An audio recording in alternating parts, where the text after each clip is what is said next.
Baik, kita lanjutkan sumber daya hutan bagian yang ketiga. Degradasi versus deforestasi. Nah, yang dimaksud dengan degradasi adalah penurunan fungsi hutan. Jadi, hutan yang semakin sedikit karena dibakar, karena kebakaran, karena kayunya ditebang untuk jadikan bahan bakar kayu atau oleh menjadi fungsi-fungsi yang lain, manfaat yang lain. Kemudian deforestasi itu penebangan hutan untuk fungsi selain hutan. Jadi ketika dengan maksud kayunya ini diambil, tapi nanti setelah menjadi gundul, lahannya tidak lagi menjadi hutan. Namanya deforestasi. Misalnya dijadikan kebun kelapa sawit, dijadikan pemukiman, atau dijadikan program rekreasi, atau yang lain-lain.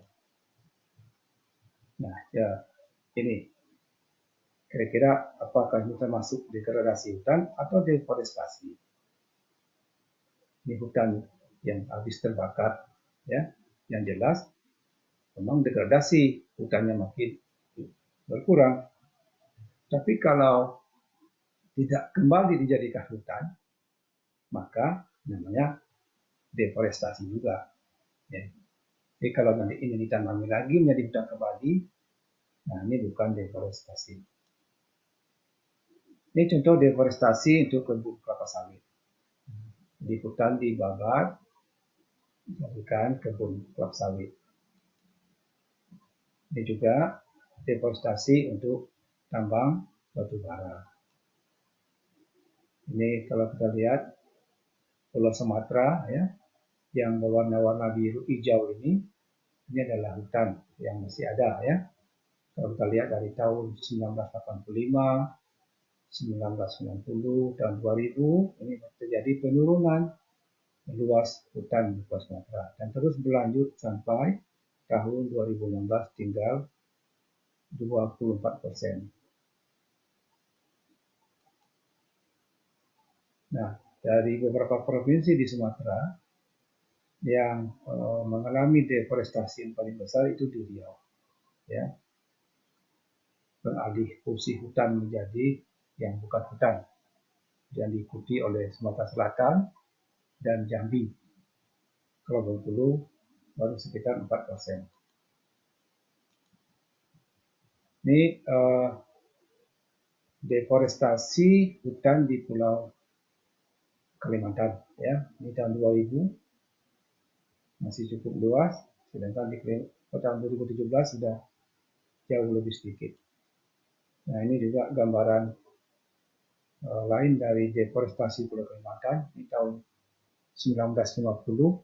Nah, sekarang ini diprediksi tahun 2020 nih, kita seperti ini.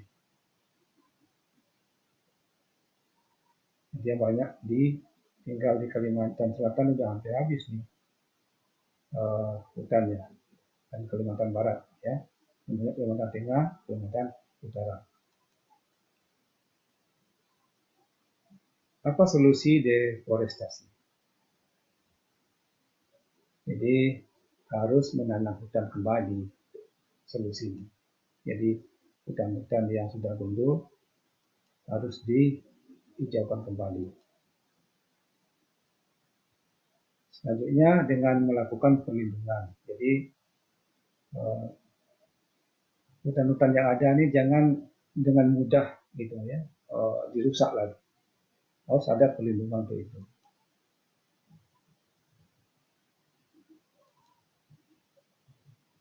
Kemudian kalau sudah rusak harus ditanam kembali.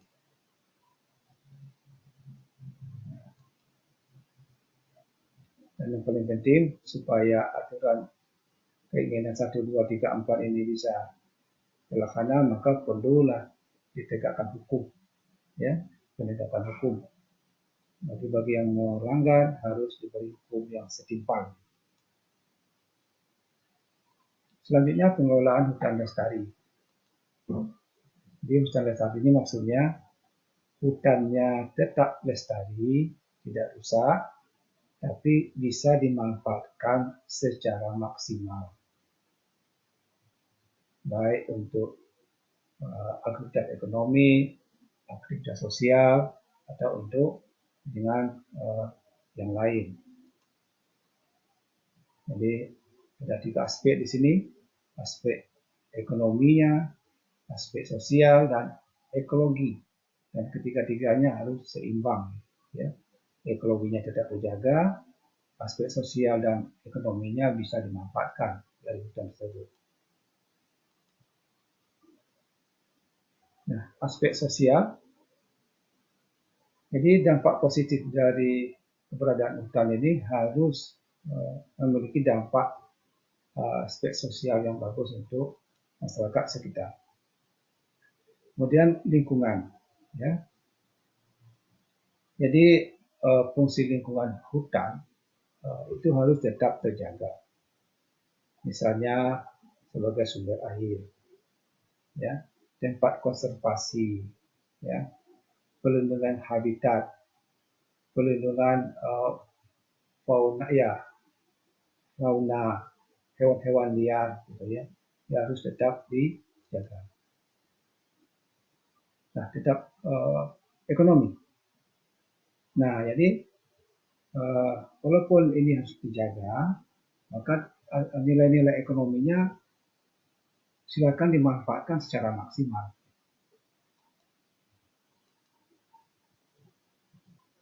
Nah, prinsip-prinsip hutan lestari, pertama kelestarian hutan, hasil hutan. Jadi hasil hutannya harus, kalau hutannya terjaga dengan baik, maka hasil hutannya tentu bisa lestari, bisa dimanfaatkan secara terus-menerus.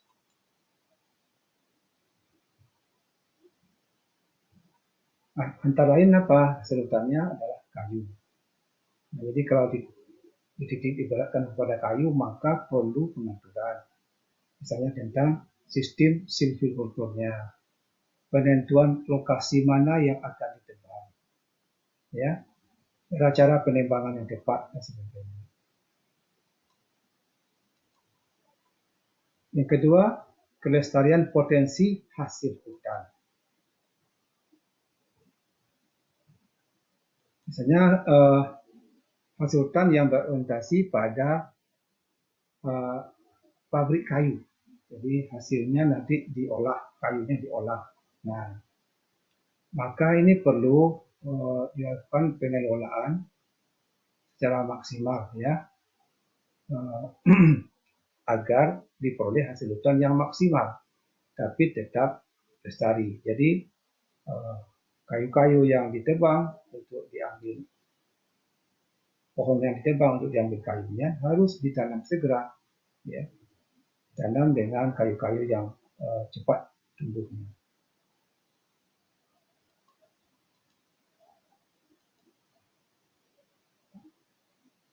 Pelestarian sumber daya hasil hutan.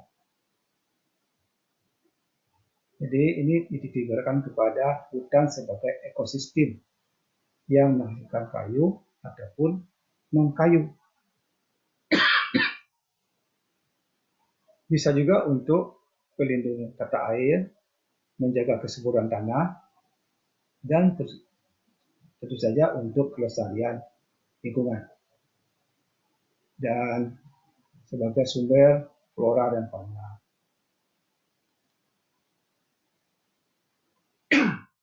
Nah, ini pengelolaan hutan lestari perlu mencakup unsur sebagai berikut. Jadi hasil yang berkesinambungan berupa kayu, hasil hutan, dan jasa. Jadi kalau dikelola dengan baik, maka hasil ini bisa dihasilkan setiap saat. Jadi kalau kita sembrono semuanya dibabat, hasilnya mungkin sekali saja, besok hutannya sudah gundul, tidak bisa diproduksi lagi.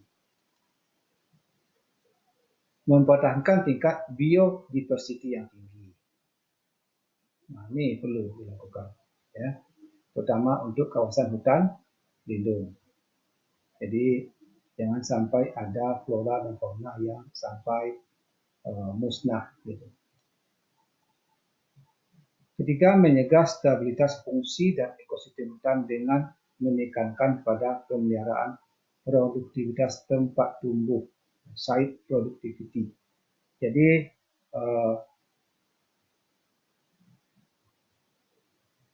menjaga sumber benih atau plasmanupa ini harus dijaga sekali sehingga jangan sampai punah ya tanaman-tanaman asli atau hewan-hewan yang asli di daerah itu.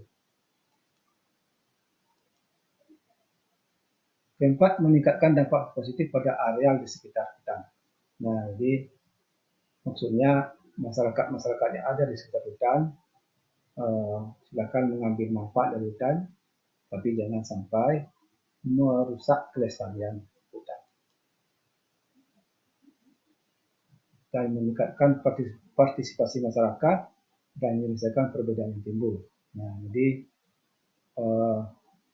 silakan masyarakat memanfaatkan. Jadi kalau tadi ada perbedaan terhadap pengelolaan hutan, ini harus diselesaikan segera.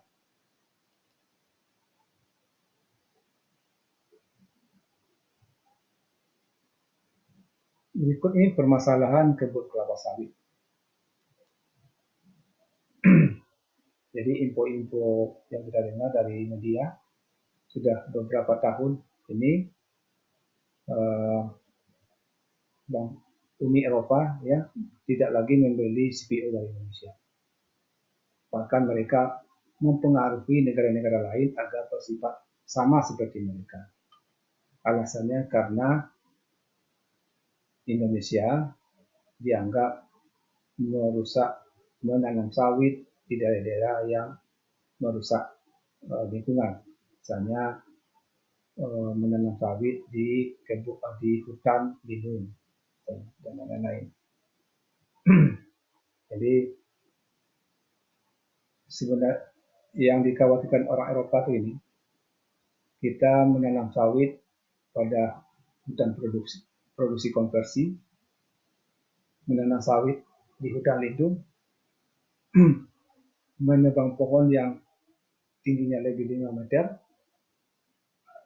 kemudian menanam sawit pada lahan yang kemiringan lebih dari 30 derajat. Kemudian menanam sawit di daerah gambut, daerah rawa. Kemudian juga menanam sawit di persawahan yang airnya berasal dari irigasi. Nah, sebetulnya ini tidak boleh dilakukan seperti ini. Misalnya di tanah yang miringnya lebih dari 30 derajat, kalau ditanam nanti kemungkinan bisa erosi, bisa longsor karena pohon sawit tidak memiliki akar kembang. Kemudian kalau ditanam di daerah gambut, bisa nanti rawa gambutnya menjadi tidak gambut lagi, ya karena pohon sawit membutuhkan air yang cukup banyak, bisa menghabiskan air gambut. Kemudian juga tidak boleh ditanam di sawah, apalagi yang ada irigasinya. Irigasi ini kan cukup mahal sekali biayanya, ya. Nah, ini digunakan untuk menunjang kesediaan pangan. Nah, kalau difungsikan menjadi sawit, ini kan tidak tepat. Ini dugaan-dugaan yang kita ketahui ya dari beberapa sumber bahwa sekitar 25% kebun sawit ini